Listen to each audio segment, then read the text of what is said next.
Good morning and welcome to the first roundtable of the Spain Investors Day, titled Strategy and Management of ESG Factors in Times of Transformation, which is done in collaboration with Fundación Ceres. I give the floor to the moderator, Fernando Ruiz, President of Fundación Ceres. Fernando. Muchas gracias y buenos días a todos y bienvenidos a esta primera mesa redonda sobre estrategia y gestión de factores ESG en tiempos de transformación que celebramos en esta edición número 14 del Spain Investor Day. Me gustaría comenzar agradeciendo a Benito Berceruelo y a todo el equipo de estudio de comunicación por la organización del evento un año más y también por su invitación a la Fundación a moderar esta mesa. Moderación que hacemos por sexto año consecutivo alrededor de un tema como es la sostenibilidad. Un debate que empezó en la sociedad hace ya bastantes años, inicialmente alrededor de la transformación verde, alrededor de los temas medioambientales, pero que especialmente a partir de la pandemia se ha centrado en los aspectos sociales. La pandemia sometió a todo el mundo, a toda nuestra sociedad, a una enorme tensión y originó una demanda por parte de la sociedad hacia las instituciones públicas y hacia las empresas para que ayudasen en un evento tan complejo. Y efectivamente las empresas estuvieron a la altura, transformaron sus cadenas de producción para producir respiradores, para producir mascarillas, dedicaron recursos económicos, pusieron sus cadenas de suministro al servicio de la sociedad para superar la situación y ayudaron enormemente. Pero esa exigencia que se incrementó en la pandemia no ha venido para desaparecer, ha venido para quedarse y esa exigencia social hacia las empresas es cada vez mayor. Además, estamos viviendo un proceso de transformación tecnológica que está transformando nuestra sociedad desde el punto de vista económico, desde el punto de vista social y desde el punto de vista cultural. Especialmente el año pasado apareció el tema de la inteligencia artificial con el famoso ChatGPT, que va a producir una enorme transformación en un segmento del mercado de trabajo que hasta ahora había estado menos afectado, y es el que se conoce como el segmento de cuello blanco y las profesiones. Profesiones que hasta ahora no se habían visto afectadas, como los abogados, como los economistas, como los programadores, una profesión, la de programador, que hace unos años se consideraba y hasta hace poco como una profesión de gran futuro, puede verse afectada de manera relevante porque los algoritmos de inteligencia artificial van a realizar por sí mismos en una gran parte la labor que hasta ahora hacían las personas. Y todo este proceso de transformación genera con una gran rapidez una enorme convulsión en el mercado de trabajo, haciendo que puestos de trabajo sean redundantes y, por otro lado, creando la necesidad de puestos para los que la sociedad, las personas no estamos preparadas. Y todo esto genera desigualdad.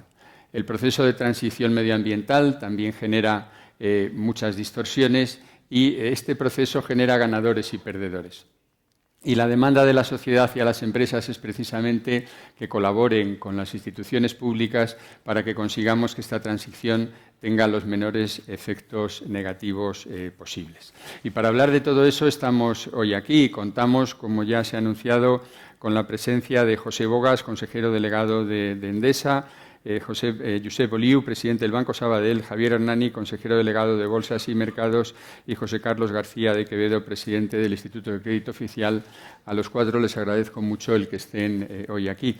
Y me gustaría comenzar el debate con José Bogas, consejero delegado de Endesa, que dirige una compañía, una de las mayores energéticas del mundo, que ha sido confirmada por el año número 23 de manera consecutiva en el prestigioso índice Dow Jones Sustainability Index World entre las 8 utilities eléctricas con mejor rendimiento en sostenibilidad a nivel mundial. El sector eléctrico ha sido uno de los sectores más afectados por la crisis del precio del gas y nos gustaría empezar, Pepe, preguntándote cómo se puede impulsar esta transición justa desde el sector eléctrico. Vale. Bueno, muchas gracias, Fernando. Muchas gracias a Estudios de Comunicación por invitarme a participar en esta mesa.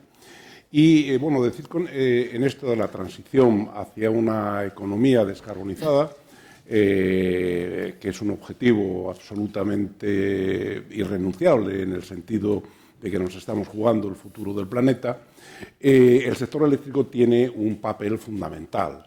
Y ese papel fundamental que tiene el sector eléctrico lo tiene tanto por la labor que puede hacer en el propio sector eléctrico como de facilitador en otros sectores. Y me explico. En primer lugar, todo lo que se refiere a la descarbonización del sector eléctrico, que no es ni más ni menos que el cierre progresivo y gradual de las centrales basadas en combustibles fósiles.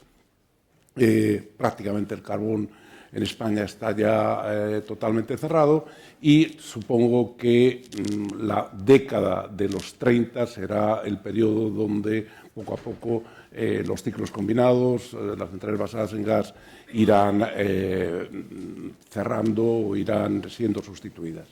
La segunda parte es realmente el crecimiento y la sustitución de estas energías, el ver o el hacerlo con energías no emisoras, con renovables fundamentalmente. La tercera cuestión muy importante, y normalmente es casi la asignatura olvidada, es una gran inversión en la red, porque la red al final es todo el sistema que va a hacer posible que se lleve a cabo esa integración de esta generación distribuida y de consumos distribuidos. El cuarto eje fundamental para mí es la electrificación. Tenemos que tener en cuenta que el sector que más emisiones tiene en España es el sector transporte y fundamentalmente dentro del sector transporte el sector transporte de turismos por carretera, ¿no? Por tanto, lo que es la electrificación de esos consumos es un elemento fundamental para obtener la descarbonización. Entonces, esta electrificación debe ser algo que también hay que promover.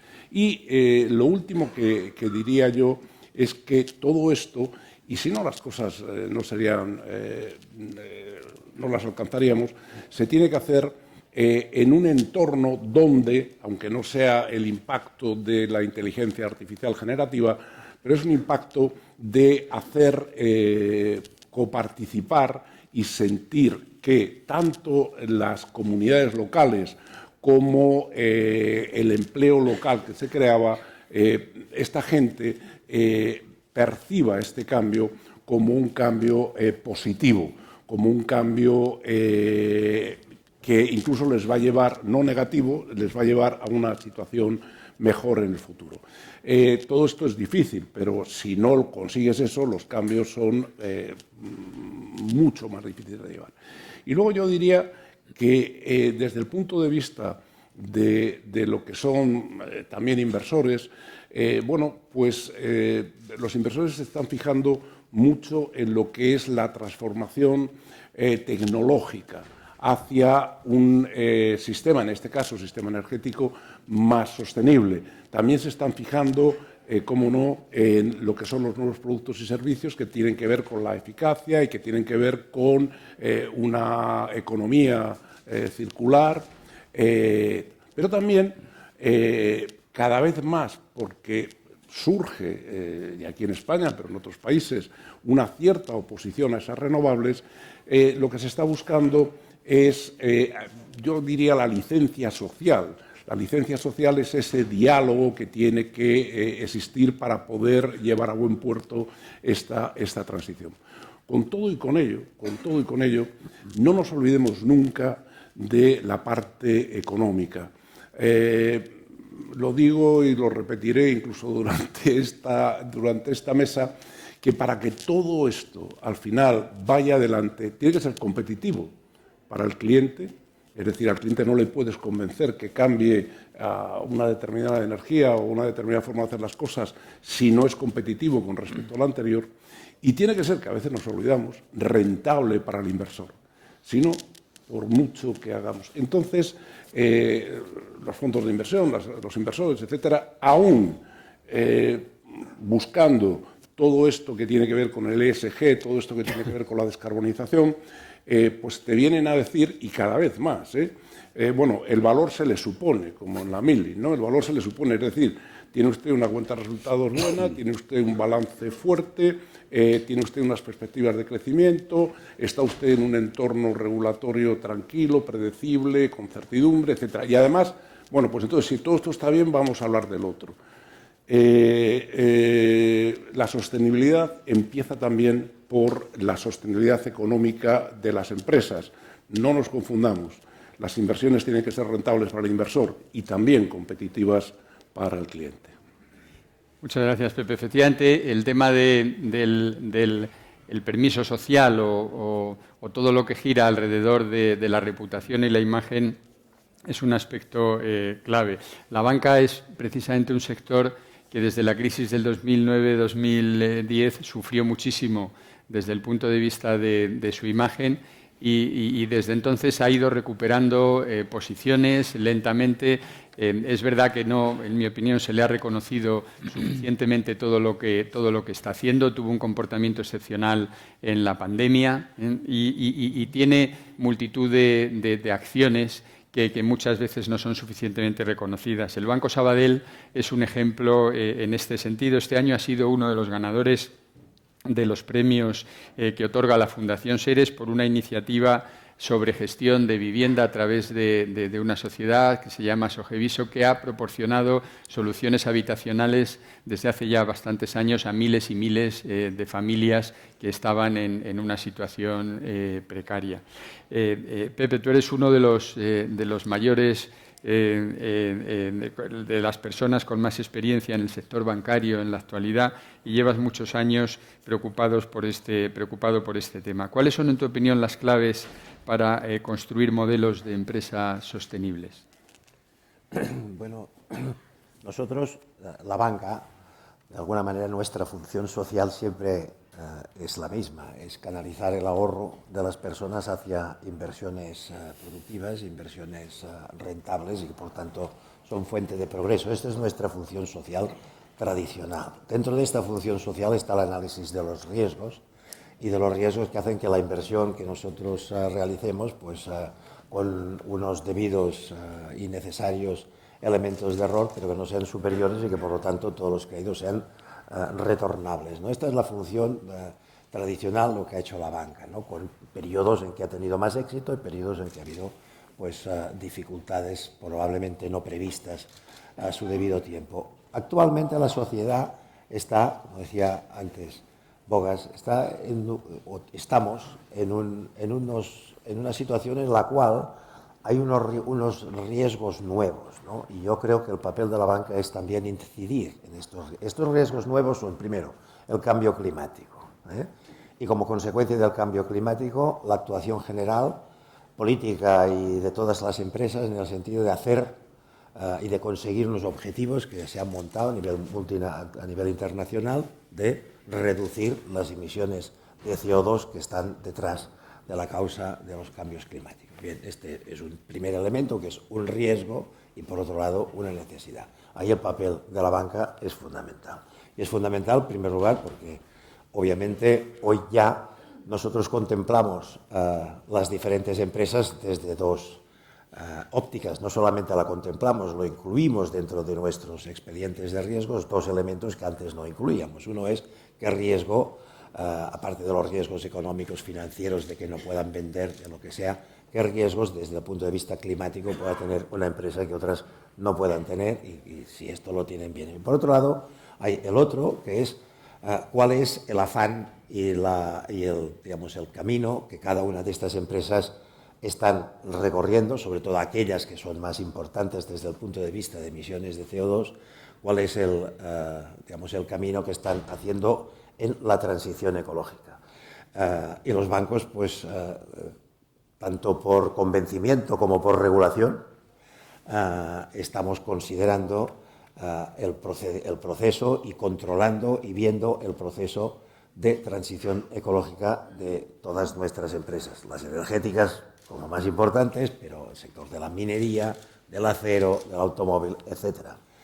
Entonces, esto lo estamos haciendo y estamos hablando con las empresas, buscando planes de financiación que al mismo tiempo sean planes retornables desde el punto de vista económico, pero que estén ligados a que todos juntos andemos el camino que nosotros tenemos que recorrer hacia menores emisiones de CO2. Y eso yo creo que es el cambio fundamental que ha habido y que hay en el mundo actual y en la manera en cómo los bancos analizamos los proyectos de inversión de las empresas que son nuestros clientes. De lo social ya te hablaré después. Muy bien, gracias. Javier, los gestores de mercados estáis en el centro del proceso. Por un lado, la sociedad, los inversores demandando una atención por parte de las empresas hacia lo social, hacia el impacto que su actividad genera desde el punto de vista social, y por otro lado las empresas. Y nos gustaría que nos contases, tú como responsable de BME y de una de las líneas más importantes del grupo al que pertenece a nivel mundial, ¿cuáles son, en tu opinión, cuál es el papel que desempeñan los gestores en este impulso de la sostenibilidad? Gracias, Fernando. Primero decir que en pocos paneles puedo estar más a gusto que rodeado de clientes, ¿no? Que sociedades emisoras y de colaboraciones como las que tenemos con el ICO, ¿no?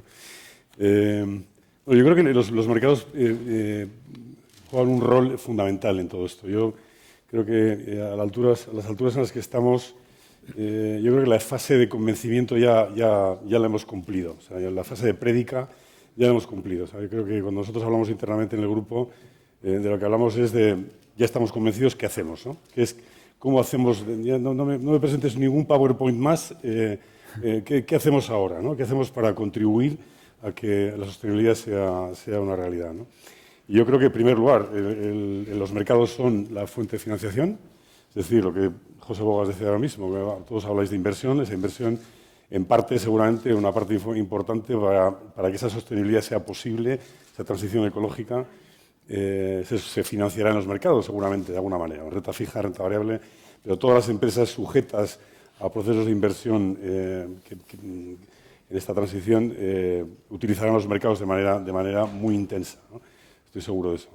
Segunda parte es la parte de la gobernanza, desde el punto de vista de que, como empresas y como empresas cotizadas, la implicación de la gobernanza de la compañía desde el punto de vista de sus comisiones ad hoc, en algunos casos ya, en las compañías más grandes del IBEX, ¿no? Para el seguimiento del impacto en sostenibilidad de las actividades de las compañías, creo que será muy importante, será muy relevante y ya es parte del trabajo que estáis haciendo, que estamos haciendo todas las compañías desde el punto de vista de contar cómo lo hacemos, explicarlo, cuál es el impacto en sostenibilidad que tenemos y que eso sea un bien, casi un bien público. Es decir, que el mercado, en su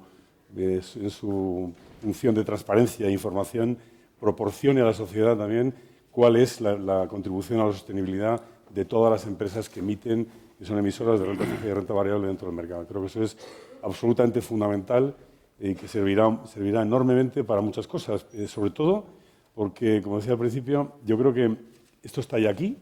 Los emisores quieren los inversores quieren ver que las compañías, evidentemente, no hacen greenwashing, que lo que hacen es real. Y, por lo tanto, cuando buscan inversión, cuando buscan oportunidades de inversión, la parte de la sostenibilidad se está convirtiendo ya en una parte fundamental de su proceso de decisión. Y esto está quizá más extendido en las grandes gestoras del mundo, pero creo que es un elemento más del análisis de los analistas, de los inversores, desde el punto de vista de dónde quieren dirigir su dinero para invertir. Con lo cual, yo creo que ya, como decía, la fase del PowerPoint ya ha pasado. Creo que estamos y esto cómo lo ponemos en marcha, cómo lo contamos y cómo hacemos de esto un bien público de la información. José Carlos, hablando de inversión y financiación, el ICO es un actor fundamental y además es un pionero en esta línea porque es una de las primeras instituciones que empezó con las emisiones de bonos verdes y es un gran canalizador de fondos con estos criterios de sostenibilidad. ¿Nos podrías contar un poco la labor que desarrolláis en este sentido y cómo ves desde tu punto de vista la situación de España en Europa en esta acción? Muchas gracias, Fernando. Un placer estar aquí. Gracias a BNP y a Estudios de Comunicación. ICO, hace unos años decidimos ser más que un banco verde, un banco sostenible, entendiendo la sostenibilidad medioambiental, social y gobernanza, y asumir, dotarnos de capacidades con los equipos profesionales de ICO, con capacidad de innovación, anticipándonos y adaptándonos a las circunstancias, y con alcance, comprometidos, porque te has referido anteriormente al COVID. En 2019 decidimos comprometernos y tomar como punto de referencia el largo plazo con el marco financiero plurianual de la Unión Europea y adoptar los estándares europeos e internacionales como benchmarking para mejorar todos nuestros procesos, y así lo hicimos.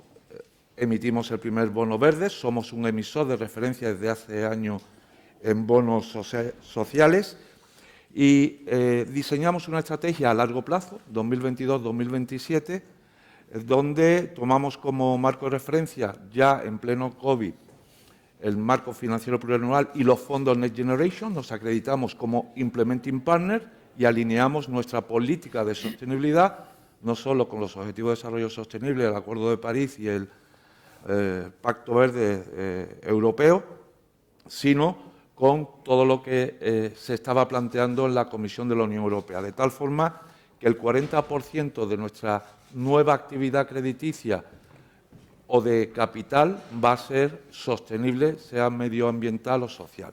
Y de los 17.000 millones de euros que hemos hecho en los 3 últimos años, a la vez que gestionamos la línea Valesco-VIP, aproximadamente casi un 50% es sostenible, de lo que 2/3 es transición en verde, es decir, estamos cumpliendo. Además, como Implementing Partner de fondos europeos, Next Generation, estamos totalmente preparados para la puesta en marcha que haremos en las próximas semanas, meses, del Plan de Recuperación, Transformación y Resiliencia, los préstamos de la segunda fase, que vamos a movilizar casi 40.000 millones de euros, de los que un 60% será para la transición verde y un 20% para la transformación digital. Nosotros, la capacidad de innovación, y aquí hay empresas con financiación directa, bancos, donde la colaboración público-privada es fundamental. Hemos intensificado y ampliado la interlocución no solo con los bancos, sino también con las gestoras de capital privado, que los fondos de infraestructuras, las inversiones en energías renovables, en movilidad sostenible, va a ser muy importante en este papel que podemos jugar entre todos, sino también con asociaciones empresariales en sectores de referencia, donde el hidrógeno verde, energías renovables, eólica, fotovoltaica, la transmisión, el almacenamiento para el conjunto de la sociedad. Pero como Banco Nacional de Promoción tenemos el doble reto de colaborar para acelerar esta transformación del tejido empresarial español y también, a la vez, no dejar a nadie detrás. Hay que ser consciente de que la mayoría de las empresas son empresas pequeñas, son autónomos, y tenemos que facilitar una transición gradual al conjunto del tejido empresarial.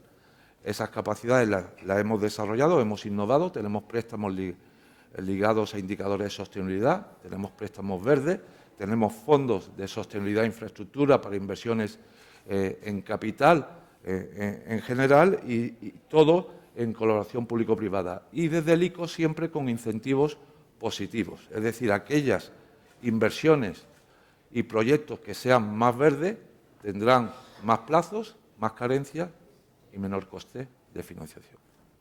Muchas gracias. Pepe, antes has mencionado en tu primera intervención el tema de la tecnología. Efectivamente, el tema de la tecnología juega un papel crítico en este proceso. Impulsamos muchas veces desde todas las instancias movimientos que luego se van desencadenando y que tienen enormes consecuencias. Estamos impulsando el coche eléctrico, pero por otro lado parece que Europa está perdiendo la carrera con China en la fabricación de coches eléctricos, y que los coches chinos son mucho más baratos, con lo cual hay un problema, porque los que más coches eléctricos están vendiendo son precisamente los chinos, y eso plantea otros problemas desde el punto de vista geopolítico y geoestratégico, y ocurre con muchos otros factores. El sector energético es uno de los más afectados por toda esta evolución tecnológica, y nos gustaría que nos hablases sobre este punto. ¿Crees que realmente la tecnología ayuda a construir modelos más sostenibles o es un factor? Bueno, eso sin duda. Déjame decirte primero que yo no sé si los coches chinos son más baratos o no, pero suponiendo que sean más baratos, también habría que ver qué costes y cómo se ha hecho aquel coche. Pero bueno, dicho esto, ojalá sean más baratos y ojalá sirva para, y en buena fe, hechos en buena fe, ¿no? No tengan trampa, ¿no? Que no tengan trampa, y ojalá sea un incentivo para la industria europea, fundamentalmente, en conseguir coches más competitivos, porque querría decir que lo hay. Bueno, dicho esto, el sector eléctrico yo creo que juega dos papeles. Un papel que es de impulsor, indirecto, ¿no?, pero de impulsor del desarrollo tecnológico, y otro papel de campo base de pruebas de una tecnología y de la innovación. Cuando digo el primer rol de impulsor de lo que es el desarrollo tecnológico, pues me estoy refiriendo tanto a la generación como a la distribución, como a comercial, ¿no? ¿En qué sentido? En la generación, bueno, se está impulsando, no es que lo hagan las empresas eléctricas, son las empresas especializadas, en nuevas formas de generación y nuevas formas de almacenamiento de la energía. En distribución, fundamentalmente, la irrupción de la digitalización de la red. O sea, la red, lo decía antes, ha pasado de ser una red unidireccional a ni siquiera ya bidireccional, sino ha pasado a ser una red donde tienes múltiples puntos de inyección, múltiples puntos de consumo, y se necesita dotarla de inteligencia que la hagan más resiliente, inteligencia que la hagan mejore la seguridad de suministro, inteligencia que la haga más eficaz a la red, ¿no? Entonces, pero esto también hay quien lo hace. Nosotros tenemos la red y impulsamos esto. De forma directa, por ejemplo, en Endesa, cuando yo digo que invertimos en I+D, la gente piensa que si estamos invirtiendo en el desarrollo de una batería. No, yo no invierto, eso hay especialistas y hay gente que lo hace mucho mejor que nosotros. Pero sí en aplicaciones, tanto en generación como en distribución como en comercial, que tienen que ver, o que es una cierta innovación, pero no es una innovación de investigación.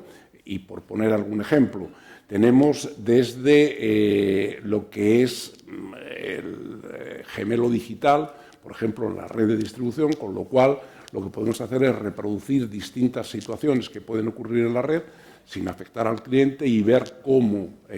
Bueno, pues eso es una aplicación. Otra aplicación que tenemos es la vigilancia de las presas hidráulicas que tenemos, en el sentido de que la lámina de agua detectamos si hay sólidos que pueden después afectar a las turbinas o pueden crear algún tipo de problemas. Es decir, es una innovación aplicada.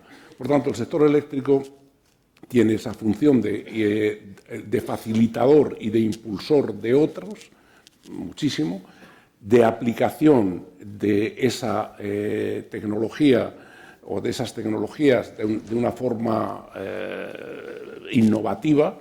Utilizamos baterías de segunda vida de coches para ver pues este tipo de aplicaciones. Y luego dentro del sector eléctrico, aparte de esto, con los fondos Next Generation, yo creo que tenemos una oportunidad de sector eléctrico, e incluso estos sectores, el automóvil, etcétera, el hidrógeno, tenemos una oportunidad única para realmente impulsar esta transición energética. Pepe, en tu primera intervención nos has hablado de los cambios en el sector bancario en cuanto a las exigencias desde el punto de vista de riesgo, introduciendo nuevos factores para evaluar las operaciones, factores que tienen que ver con el tema de la sostenibilidad. Evidentemente, para poder evaluar, un elemento básico es la información. Es decir, saber qué empresa está cumpliendo o no, en qué medida, qué impacto. Y aquí entramos con un elemento crítico también, que es la medición, es decir, cómo medimos y cómo comunicamos todo lo que tiene que ver con la sostenibilidad, tanto desde el punto de vista medioambiental como desde el punto de vista social. Y nos gustaría que nos hablases un poco sobre cómo estáis haciendo frente a este reto.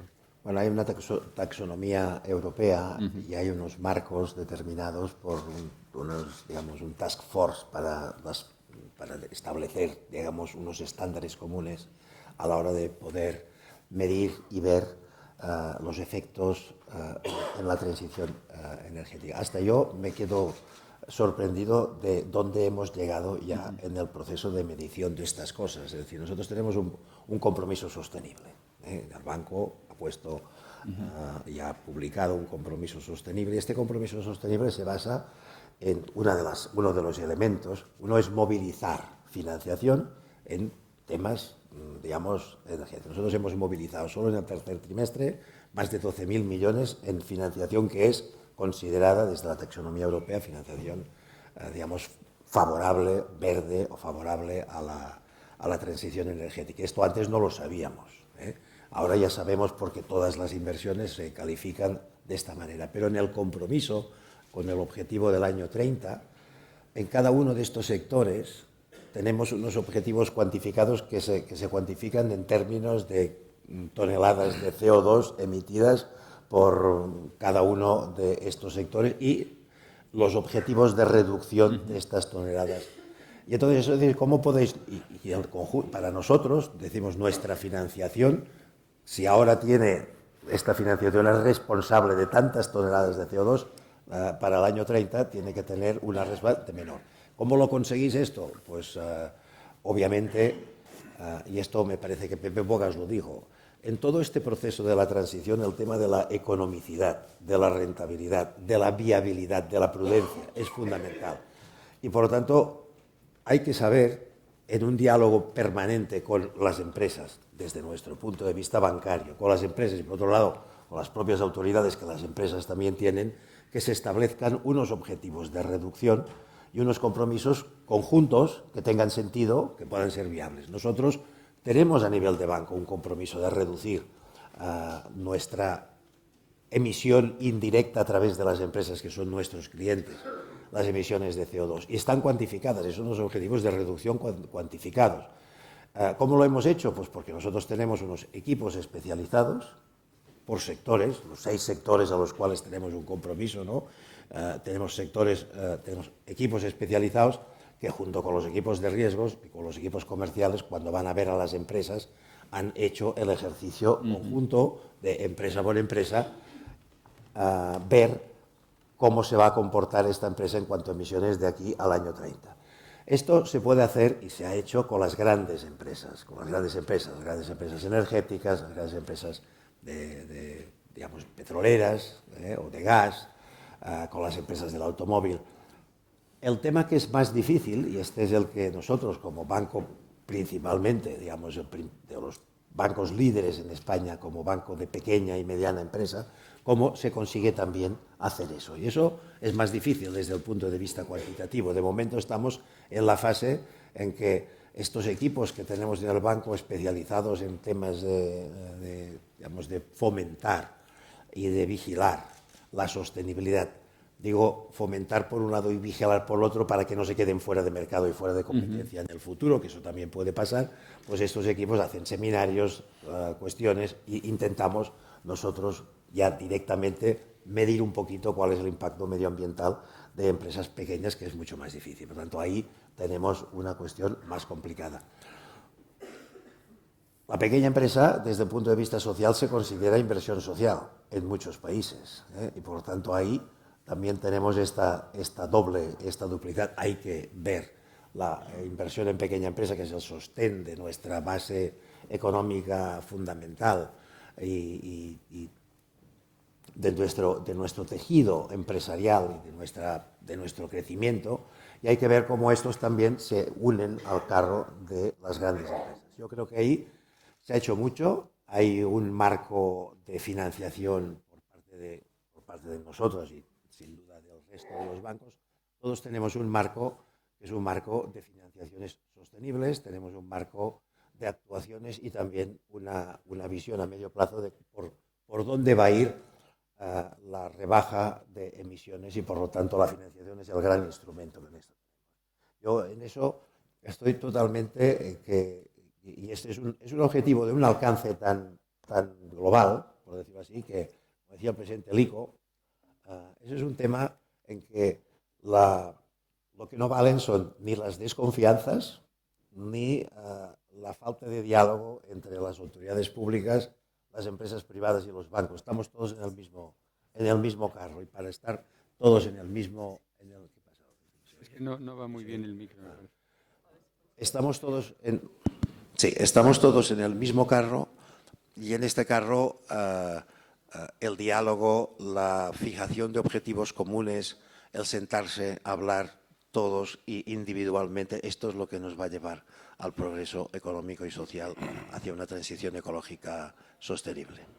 Efectivamente, el tema de la taxonomía europea representa un avance. Estamos esperando que en el año 25 realmente venga la normativa europea sobre indicadores para el tema de impacto social, que es probablemente donde tenemos el mayor reto en cuanto a homogeneizar los índices y los sistemas de información para que las empresas puedan transmitir de manera homogénea el impacto social de lo que hacen, cosa que en la actualidad está sin homogeneizar y es un reto enorme. Precisamente la Bolsa tiene un compromiso en este sentido. El objetivo es lanzar este año un nuevo índice IBEX SG y además ya tenéis otros, el FTSE for Good IBEX o el IBEX Gender Equality, también el tema de los bonos verdes. ¿Nos podrías contar, Javier, cuáles son vuestros planes en este sentido y cuál es desde vuestra posición de gestor del mercado la percepción que tenéis acerca de cómo los inversores están cada vez más exigiendo la existencia de estos índices y que las empresas informen en este sentido? Sí, precisamente creemos que esa es gran parte de la contribución que nosotros podemos hacer a la sostenibilidad, es precisamente vehiculizar información, instrumentos que los inversores puedan identificar y que sean, digamos, los elementos cualitativos que ayuden, ¿no? en ese sentido. Los índices que hemos puesto en marcha, el índice SG, el índice Gender Equality, los índices que ya teníamos, que nos mencionó Fernando, del FTSE for Good, etcétera, creo que son todos ellos indicaciones y maneras de poner el foco en una buena gobernanza, en una buena transición hacia todos estos objetivos, de manera que las compañías que forman parte de esos índices quieran serlo, para empezar, porque todos los inversores necesitan focalizar su análisis sobre los mercados en elementos sintéticos, como pueden ser los propios índices. Y bueno, nuestro compromiso es, primero, como compañía, dentro del grupo SIX también, la política de sostenibilidad que tenemos puesta en marcha, y como ciudadano corporativo, con nuestro comportamiento como compañía, pero además como mercados, siendo el sitio donde esta información pueda fluir y donde podamos tener instrumentos de información y de inversión potencialmente, donde los inversores puedan encontrar esto. Creo que el mercado español realmente es un mercado que va por delante, gracias a emisores como el ICO, como emisores privados que han hecho emisiones en bonos verdes, en algunos casos, en algunos momentos los más grandes que ha habido en el mercado, en emisiones concretas. Creo que el mercado español es un mercado de referencia, yo diría mundial, en el mundo de la sostenibilidad. Y desde luego nosotros, como infraestructura, pues somos la autopista donde todo ese tráfico va a suceder, y pondremos en esa autopista pondremos las señales y la información necesaria para que la gente no se despiste y sepa dónde tiene buenas oportunidades de inversión que cumplen con esa taxonomía, que cumplen con esas agendas que tenemos por delante. A mí me da la sensación de que vamos un poco tarde, la verdad, pero como estabais comentando también, evidentemente este proceso tiene que ser sostenible en sí mismo, tiene que ser sostenible financieramente hablando, y yo soy un optimista recalcitrante. Creo que una vez tenemos todos claro, los inversores y las compañías y la sociedad tiene claro que ese es el camino que tiene que transitar, tenemos que gestionar bien los ritmos de manera que sea financieramente sostenible, pero es un camino sin vuelta atrás, creo que es hacia donde vamos a ir y estoy convencido que alrededor de las empresas cotizadas, los mercados, etcétera, se va a generar probablemente un ariete de transformación que ayudará al resto de la economía con toda claridad. Yo creo que eso es un elemento casi de ejemplo, ¿no? de cómo se puede evolucionar. Creo que eso sería muy positivo. Bueno, vamos terminando y me gustaría terminar, José Carlos. Vosotros que tenéis una responsabilidad enorme en la distribución de los fondos Next Generation, hasta ahora nos has contado, habéis tenido un foco principal que era el tema medioambiental, pero entiendo que también en esta etapa vais a focalizar una parte importante de los análisis en los temas sociales. ¿Nos podrías contar un poquito también alrededor de esto? Sí, tenemos distintas iniciativas, por ejemplo, la iniciativa de impacto social, también a través, como decía Josep Oliu, sobre la pequeña y mediana empresa, a través de la línea Ecomediación, tenemos indicadores tanto sociales como verdes para ir avanzando en esta materia. Nuestro gran reto ahora es la ejecución de las 5 facilidades de los préstamos de la adenda al plan de recuperación. Como decía el presidente del Banco Sabadell, aquí es un reto colectivo. Hace falta mucho diálogo conjunto y compartido entre el sector público y el sector privado, tanto sector financiero como empresas. Las 5 facilidades ascienden a 40.000 millones de euros. De ello, la facilidad ICO Verde va a estar focalizado en la transición hacia un cambio climático a un modelo productivo neutro y serán 22.000 millones de euros. Un tema con mayor contenido social y de crecimiento empresarial más focalizado en la PYME y en los autónomos será ICO Empresa y Emprendedores de fondo Next Generation con 8.150 millones de euros, de los que 1.000 millones será para un tramo de turismo, en digitalización, que es muy importante y antes ha hecho referencia, con Fondico Nestec, unos 4.000 millones de euros, Spain Audiovisual Hub con contenidos culturales, digitales, multimedia interactivos también con 1.712 y vivienda social, y aquí hay un componente social muy importante para alquiler asequible, unos 4.000 millones de euros. Colaboración público-privada será fundamental. De todas estas cifras, el 70-75% lo haremos con intermediarios financieros, 2/3 con los bancos, 1/3 con los gestores de fondos de capital riesgo y capital privado. ICO también hará financiación directa y no solo emitimos, como decía Javier, bonos sostenibles, sociales y verdes, sino también somos un inversor de referencia adquiriendo e invirtiendo en bonos y pagarés emitidos por empresas españolas, a veces de tamaño mediano, y también a través de los 4 fondos que gestionamos a través de nuestra filial Axis, Fondico Global, Fondico Nestec, PYME con iniciativas de impacto social y Fondico Sostenibilidad e Infraestructura, muy focalizado en la transición energética, y tenemos proyectos comunes con Endesa y esperamos tener más para esta movilización.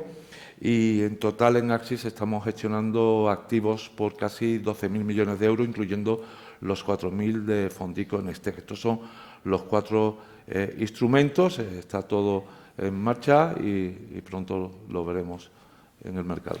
Bueno, pues vamos acabando. Gracias a los 4 por vuestras aportaciones. La verdad es que es gratificante ver cómo cada año se va avanzando en todos los aspectos de sostenibilidad. El reto actualmente se centra en la medición y en la comunicación. Yo creo que no tardará mucho tiempo, probablemente 2 o 3 años, en el que veamos que las presentaciones de resultados de las compañías tengan claramente 3 bloques diferenciados.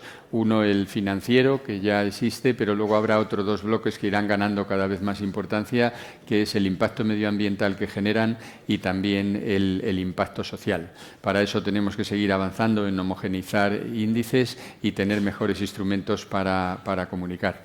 Así que nada, acabamos con anticipación, contribuyendo a la sostenibilidad de la agenda redonda, y agradezco mucho a los cuatro el que hayáis contribuido acortando las intervenciones y nada, y muchas gracias y hasta el año que viene. Muchas gracias.